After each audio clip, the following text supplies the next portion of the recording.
พอชอเที่ยวพอดีสัปดาห์นี้จะพาบินลัดฟ้าข้ามบึงหนองหานทะยานสู่จังหวัดนครพนมตามแรงลมและเสียงดนตรีเพราะที่นี่มีพินโหวดแคนลมหายใจแดนที่ราบสูงยังไงวันนี้พี่น้องอีสานพลัดถิ่นพลาดไม่ได้เมื่อดูรายการจบคุณอาจจะทบทวนเรื่องกลับบ้านเลยก็เป็นได้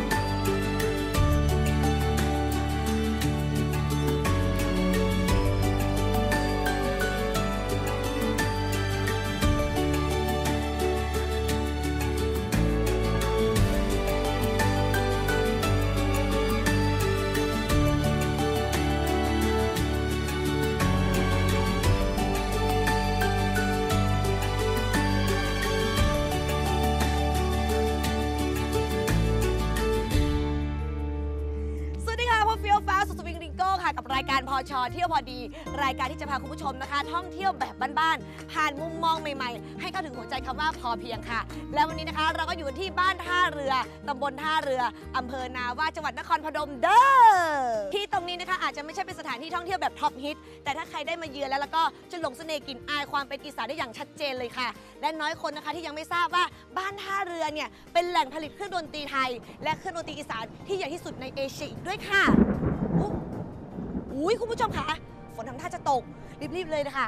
ไปกันดีกว่า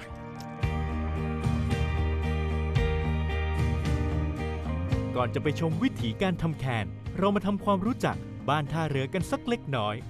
บ้านท่าเรือมีระยะทางห่างจากอำเภอนาว่าประมาณ6กิโลเมตรพื้นที่ส่วนใหญ่เป็นที่ราบลุ่มปัจจุบันนี้ชาวบ้านท่าเรือหมู่ที่1 2 และ 8มีจำนวน560ครัวเรือนมีอาชีพหลักคือการทำนาและเกือบทุกหลังคาเรือนจะประกอบอาชีพเสริมคือการทำเครื่องดนตรีพื้นเมืองได้แก่แคนโหวดพิณโปงลางซึ่งถือเป็นวิถีชีวิตที่อยู่เคียงคู่ชาวบ้านท่าเรือมาโดยตลอดเป็นเวลารวมๆ90ปีซึ่งได้สร้างความมั่นคงทางด้านวัฒนธรรมจนเป็นที่รู้จักกันอย่างแพร่หลายทันทีว่าเมื่อได้เข้ามาที่หมู่บ้านท่าเรือไม่ว่าจะเดินไปในพื้นที่ใดก็จะได้ยินเสียงดนตรีจากการทำเครื่องดนตรีจนได้รับการขนานนามว่าหมู่บ้านแห่งเสียงดนตรีนั่นเองอุ้ยอ้าวสวัสดีค่ะพี่เอ็มสวัสดีค่ะอภัฒนากรพอดีเลยอุ้ยฝนตกแรงมากเลยนะคะเนี่ยป้าค่ะเข้าร่มกันค่ะดีค่ะข้างหน้านี้ใช่ไหมคะใช่แล้วดีใจจังเลยอ่ะเจอพอดีเลยอ่ะ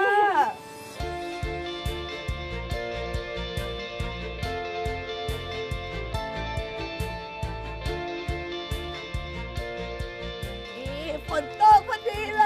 ยนี่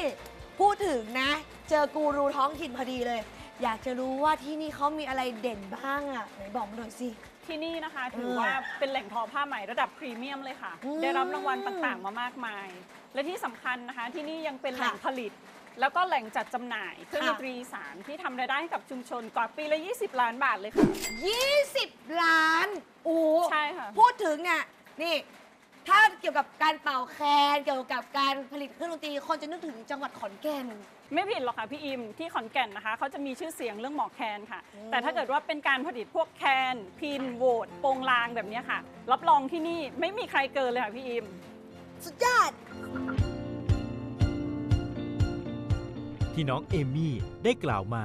ว่าที่นี่เป็นแหล่งที่ผลิตแคนใหญ่ที่สุดในภูมิภาคนี้ก็ไม่ได้เกินจริงแต่อย่างใด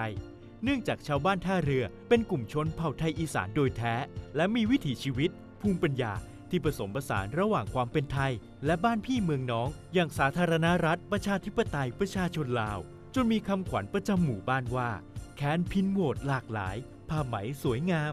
ถิ่นโบราณค่าล้ำแหล่งน้ำอุดมสมบูรณ์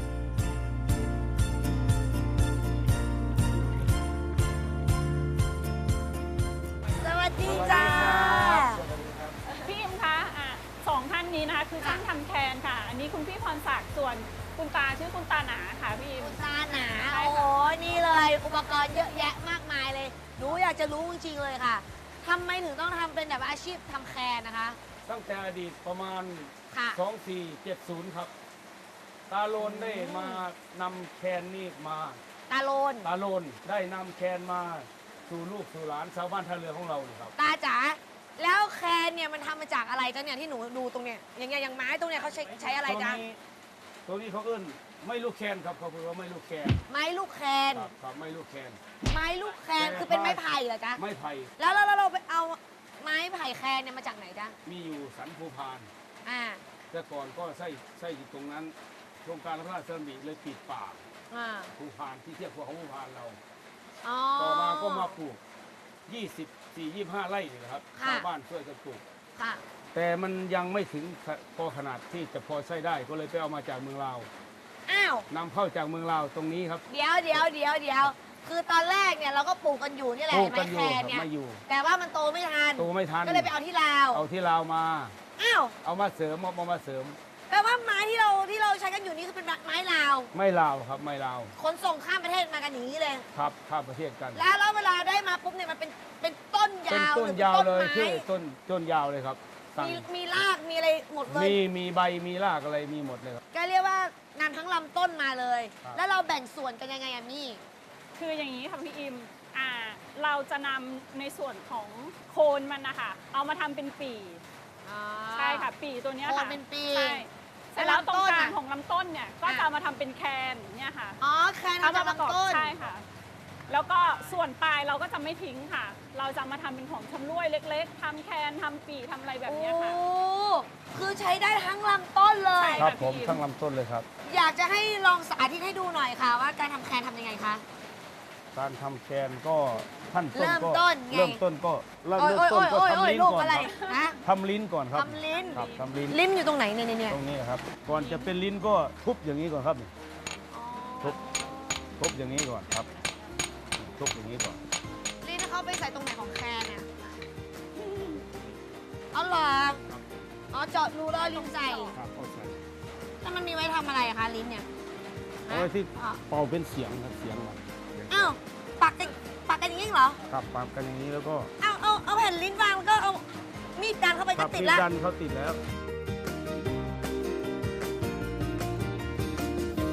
เห็นการประกอบแคนแบบนี้แล้ว อาจจะดูว่าไม่ยากเท่าไหร่ แต่หัวใจของเครื่องดนตรีทุกชนิด คือการทำอย่างไรให้เสียงที่ถูกสั่งเคาะออกมานั้น ตรงโน้ต ถูกคีย์เดี๋ยวเรามีเคล็ดลับวิธีมาบอกกัน ต้องเจาะครับเจาะ อ๋อ ถ้ามัน แต่ ให ง ญ่ต้องแต่งตรง แปล นี้ ว่าเสียงโดเรมีคือการแต่งเสียงคือตรงนี้ ครับตรงนี้ ไม่ได้ ค เกี่ยว รับ กับลิ้นใช่ไหมจ๊ะ เกี่ยวนิดๆแต่ว่าเสียงมันต้องกำ เสีย กับ งมัน ตร จะ ง ออ นี้ กมาตรงนี้ไง กำกับตรงนี้ กำกับเสียงตรงนี้ ครับโดรีมีนี่ต้องกำกับตรงนี้ครับตรงนี้ อ๋อไหนอะพ่อ เป่าตรงนี้ครับ เอาปากตรงนี้เหรอ ครับตรงลิ้นมันนี่แหละครับ อ่า อ้าว พ่อ ครับ ก็คือเสียงมันออกเป็นโดเรมีมันขึ้นอยู่กับไอ้เจาะรูตรงนี้ใช่ไหมจ๊ะพ่อจ๋า เจาะตรงนี้ครับ แล้วเวลาเราเรียงยังไงอะพ่อ เรา ลอง เรียง ลอง มัน สาธิตอะอ๋อต้องลอง ครับมันจะมีตู้ของมันอย่างนี้ครับ อืม นี่ครับนี่ดูที่แพลวมัน อ่า ครับ ดู ที่เสียง ดูที่รูตรงนี้มัน ค นะ บตรงนี้ครับ ตรงนี้ ค่ะ มันจะคู่กับตรงนี้เนี่ย อ๋อ มันก็เหมือนกับตรงนี้เลยครับนี่ แล้วเน้นเอาไอ้ลิ้นไว้ตรงนี้ ครับมันตรงเป็นอย่างนี้เลยเวลามันออกมันก็ออกมาอย่างนี้เลยครับ พอเราเป่าลมไป ครับ มันเข้าไปในลิ้น เข้าไปเรื่อยๆ มันจะมีสูตรมา เออ มีสั้นนี่ครับ มีสั้นนี่ครับ หนู สั้น เพิ่ง พลิก รู้ นี่ครับ นี่เข้าไปเรื่อยๆครับ เสียงมันก็โดรามีซันฟา มันจะเข้าไปเรื่ คือ อย อย่างนี้คุณผู้ชมหนูรู้ละ ครับ พ่อจะเอาลิ้นเนี่ยเรียงกันโด ครับ เรมีฟาซอลา ๆ ครับ เสร็จปุ๊บเนี่ยก็ปิดเสียงตรงนี้ ครับ ให้ลม ผม มันอัดเข้าไป ให้ ใน มั เวน ลาเราเป่า ข้ไป อ่ะ ครับผม การจะเป็นหมู่บ้านแห่งเสียงดนตรีได้นั้นมิใช่ได้มาเพราะโชคช่วย หรือจับฉลากได้ นอกจากการผลิตแคนแล้ว ยังมีการผลิตพินโหวดปีและโปงลางอีกด้วย เรียกได้ว่าเมื่อมีงานบุญงานบวชงานมงคล หรืองานเทศกาลใดๆ คนบ้านท่าเรือก็จะตั้งวงลงดนตรีกันเองได้อย่างเต็มที่ ท่านนี่เรียบร้อยสวยมากเลยค่ะใหม่เชงลองไหมลอง ลองเป่าเลยค่ะ ล พี่ อ อิ ง ม ลอง เฮ้ยไม่มีเสียงเป่าใหม่ ไม่มีเสียงอ่ะยังไงอ่ะ ยังไง เล่นไม่เป็นอ่ะ เอาอย่างนี้ค่ะ ถ้าเกิดว่าพี่อิมสนใจที่จะเล่นเครื่องดนตรีอีสานบ้านเฮานะคะ เรามีสอน เดี๋ยวจะพาไปเข้าคอร์สโรงเรียนหมอแคนบ้านท่าเรือค่ะพี่อิม โอ้โห ครบสูตรขนาดนี้เล ครบ ย วงจรค่ะ มีทั้งเรียนดนตรี มีทั้งแบบว่าเรียนทำแคน ใช่ค่ะ พี่เนี่ยสมองไวมากสวยด้วย พี่เรียนรู้แบบเฉียบขาดมากจัดเลย จัดไปค่ะ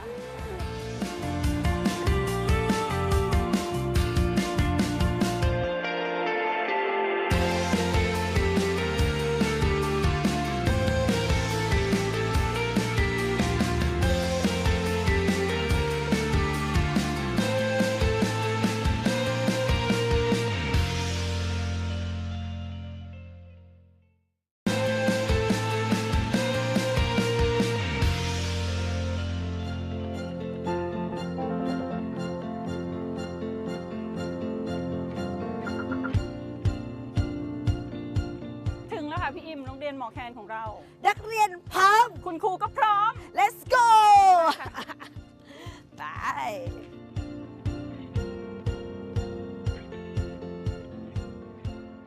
ค่ะพี่อิมที่นั่งอยู่ตรงนี้นะคะ ก็คืออาจารย์ขวัญของเราค่ะ สวัสดีค่ะอาจารย์ขวัญดีเลยพกมาเลย เตรียมรู้ว่าต้องเจออาจารย์แบบนี้นะฮะอาจารย์จ๋าอาจารย์แบบว่าเป่าแคนนี้มากี่ปีแล้วจ๊ะ ประมาณ 30 กว่าปีครับ 30 กว่าปี ตั้งแต่อยู่ประถมครับ ตั้งแต่อยู่ประถมค้นพบตัวเองเลย นี่ อาจารย์ค่ะ และเสน่ห์ของแคนคืออะไรทำไมอาจารย์ถึงหลงรักแคนเหลือเกินคะ แคนนี่นะครับเป็นบรรพบุรุษของผมนะครับของเราเนี่ยคือถิ่นฐานที่เราอยู่เนี่ยอยู่เพราะเครื่องตีสารแคน แล้วก็ที่ได้เรียนหนังสือก็เพราะแคนนะครับแล้วอีกอย่างเสน่ห์ของแคนเนี่ยเสียงมันไพเราะเสียงมันเสน่ห์เราให้เรารู้ถึงวิถีชีวิตของพื้นเพของเราคือคนอีสาน มีเป่าเป็นป่ะ เกือบเป็นค่ะพี่ อาจารย์สอนหนูหน่อยหนูอยากจะลองเป่า ได้เอาหลักการง่ายเอาลองเป่าก่อนครับ อ๋อ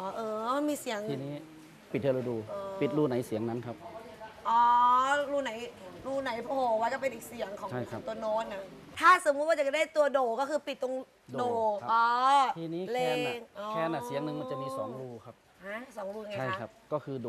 โดสูงกับโดต่ำฝั่งนู้นนิ้วชี้ฝั่งซ้ายค อ่า รับอ่า โอ้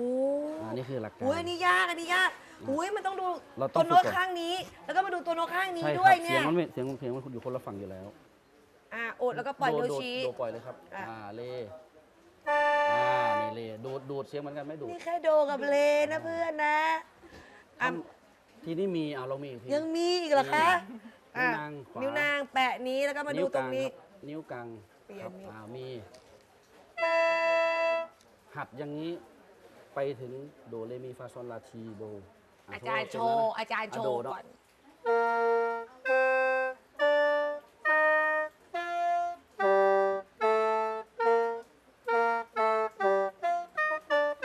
นี่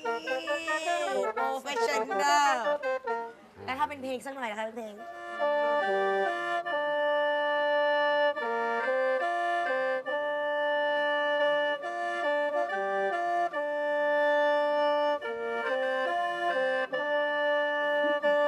แต่เราแค่ไม้ก็ทำเป็นเสียงดนตรีได้นะเนี่ย สมมติว่าเราไล่โน้ตได้ ค่ะ แล้วก็มาหัดเพลงช้า โรงเรียนหมอแคนเป็นแหล่งที่จัดไว้สำหรับบริการบุคคลที่สนใจ และมีความต้องการจะเรียนรู้การเป่าแคน ซึ่งในระยะเริ่มต้นยังมีผู้ที่สนใจอยู่น้อย เลยมีการให้บริการในลักษณะให้คำแนะนำเบื้องต้น และฝึกปฏิบัติด้วยตนเอง แต่ในอนาคตอาจจะเปิดสอนเป็นหลักสูตรระดับต่างๆ เช่น ระยะสั้น ระยะกลาง และระยะยาว เรามาเอาใจช่วยพิธีกรหน้ามนต์คนเมืองกรุง ว่าจะเป่าได้ตรงขีดขนาดไหน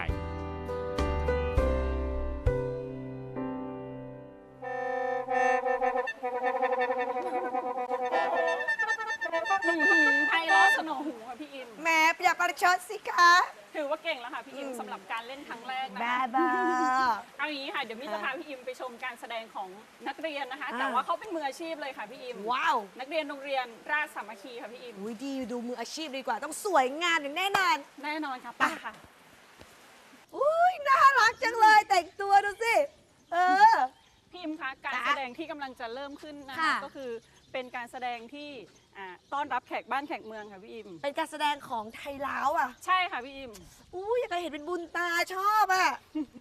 เอาเริ่มกันเลยไหม เริ่มกันเลยค่ะเดี๋ยว มา พี่น้อง พ่อแม่พี่น้องเริ่มกันเลยเด้อเศร้า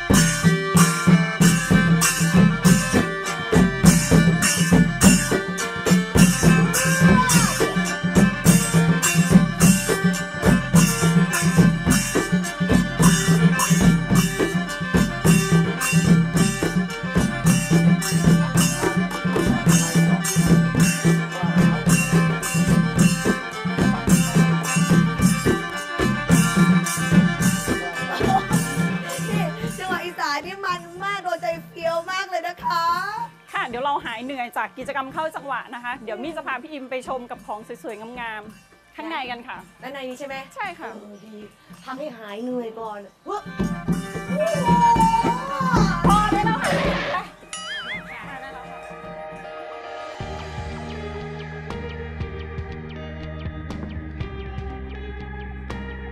ผ้าไหมเป็นผลิตภัณฑ์ของชาวบ้านท่าเรือที่มีการสืบสานจากรุ่นปู่ย่าตายาย ต่อมามีการตั้งกลุ่มสมาชิกศิลปาชีพในปีพุทธศักราช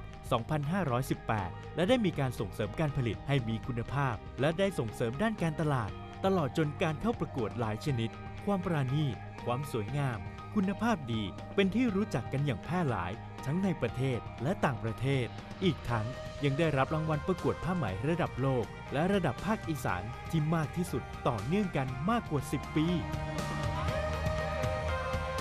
กำลังทอผ้ากันอยู่เลยเนาะหนูอยากจะรู้จริงเลยคือที่เนี่ยค่ะเขามีประมาณกี่ลายจ๊ะ ที่นี่นะคะก็จะมีผ้าไหมรวมทั้งหมด 8 ลายค่ะ ก็จะมีลายมัดหมี่ลายมัดหมี่ข้อ ลายหางกระรอก ลายสลงหางกระรอก ลายลูกแก้ว5 ตะกอ ค่ะ ลายเกล็ดเต่า เยอะแยะไปหมดเล ลาย ย พื้นเรียบใช่ค่ะพี่ โอ้โห แต่ว่าทั้งหมดทั้งมวลเนี่ยอิมอยากจะรู้จริงเลยว่า มันแตกต่างจากจังหวัดอื่นยังไง อย่างภาคอีสานเนี่ยเรื่องการทอผ้าดังอยู่แล้วใช่ไหมแต่ว่าที่เนี่ยเขาแตกต่างจากที่อื่นยังไงอะความโดดเด่นนะแม่ ที่กลุ่มของเรานี่ก็คือเป็นกี่ที่ทอมือ ไม่ใช่กี่กระตุกค่ะ อ๋อ คือเวลากระตุกนี้มันจะทำให้ ใช่ เนื้อผ้านี่หนาแน่น ค่ะ ค่ะ การที่เราทอสองทีนี่ซ้ำกันเนี่ยจะทำให้เนื้อผ้าแน่นสม่ำเสมอ เวลาเราเอาไปขึงออกนี่เนื้อผ้าจะสม่ำเสมอกันทั้งผืนเลย พี่อิมรู้ไหมคะว่า ค่ะ ผ้าไหมที่เนี่ยค่ะ ได้รับรางวัลมามากมายเลยนะคะทั้งระดับภาคระดับประเทศแล้วก็ระดับโลกเลยค่ะพี่อิม โอ้โหสุดยอดเนาะ ยอดจริงๆค่ะ เก่งมากๆเลย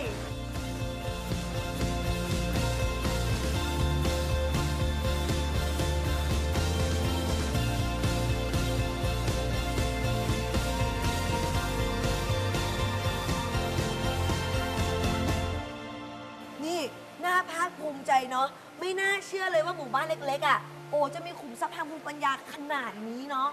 ยังค่ะพี่อิมยังไม่หมดเพียงเท่านี้ค่ะ เดี๋ยวมี่จะพาพี่อิมไปรู้จักกับดาราประจำหมู่บ้านค่ะพี่อิม ดาราประจำหมู่บ้าน เป็นผู้หญิงหรือผู้ชายอะมี ชายก็มีหญิงก็มาค่ะพี่อิมกำยำล่ำสันเลยค่ะ พูดแบบนี้เฟียน้ำลายไหลเลยค่ะคุณผู้ชมคะ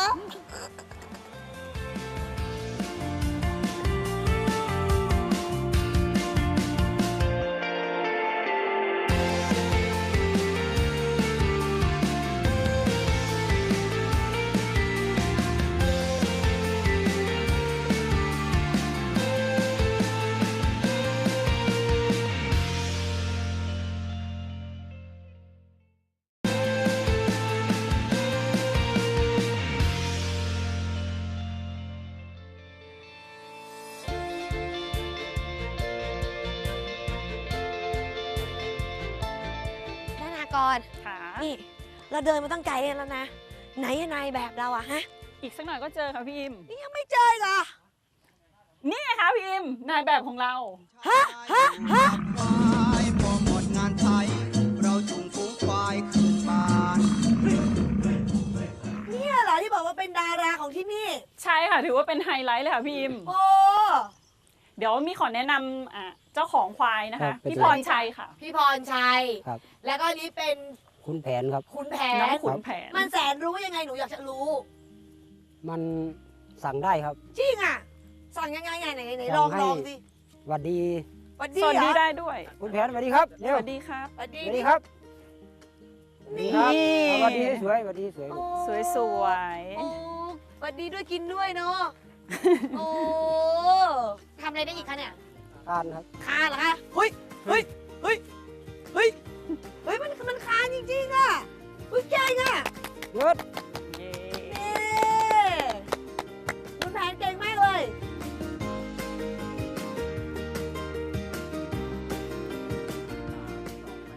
มาถึงอีสานทั้งทีนะคะ พี่ๆบ้านท่าเรือเขาได้เตรียมสำรับอาหารชุดใหญ่มาให้พี่อิมได้ชิมกันค่ะ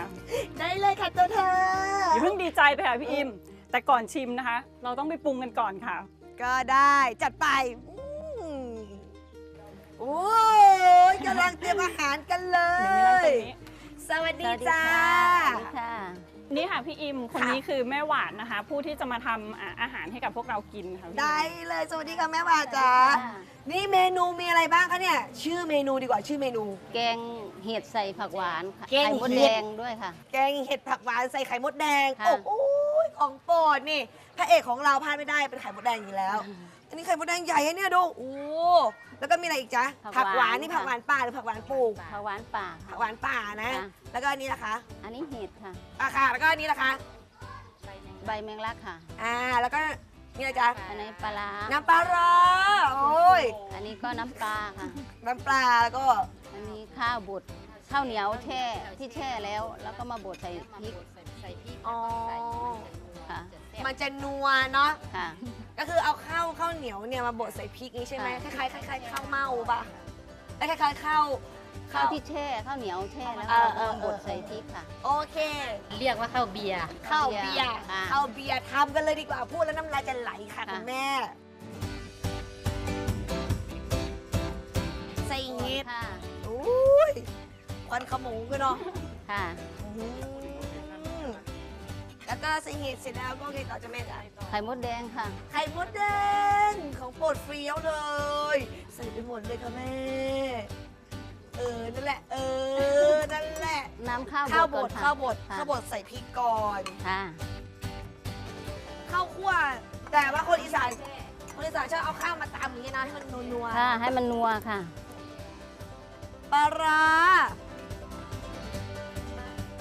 อุ้ยเนี่ยแหละพระเอกของเรานี่ของปลาร้าของแท้จากอีสานจริงๆอะเนี่ย ใส่ผักเลย ผักหวานป่ากรอบหวานวิตามินเยอะ แมงลักค่ะ ใบแมงลักนะกินกับขนมจีนอะขนมเส้นอะอร่อยอ๋อให้น้ำมันเขาทำ ค่ะเสร็จแล้วค่ะ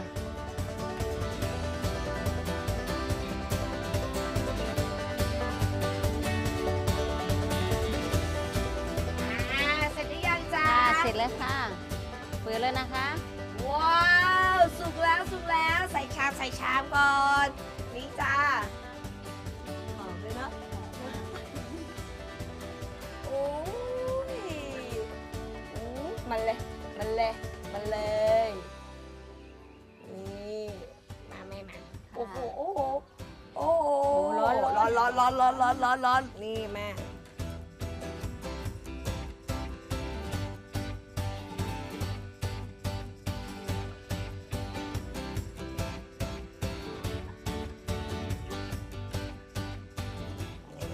ชิมซิฝีมือคุณแม่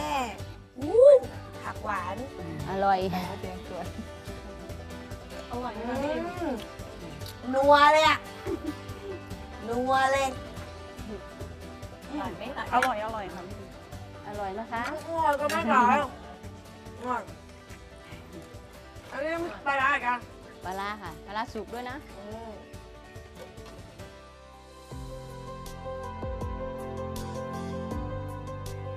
ในฐานะที่เป็นพนักงานน้องใหม่นะคะ คือเราต้องเรียนรู้แล้วก็ปรับตัวให้เข้ากับชุมชน ให้เข้ากับงาน แล้วก็ให้เข้ากับเพื่อนร่วมงานให้ได้ค่ะเพราะว่า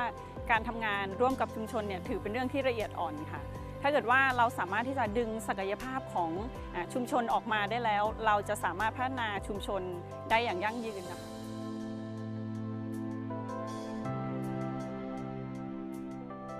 เป็นหมู่บ้านแห่งเสียงดนตรีค่ะ มีความชาวบ้านเนี่ยมีความสนุกสนาน แล้วก็มีความสมัครสมานสามัคคีกัน ถ้าเกิดว่าใครได้เข้ามาเยือนที่หมู่บ้านท่าเรือแห่งนี้ค่ะ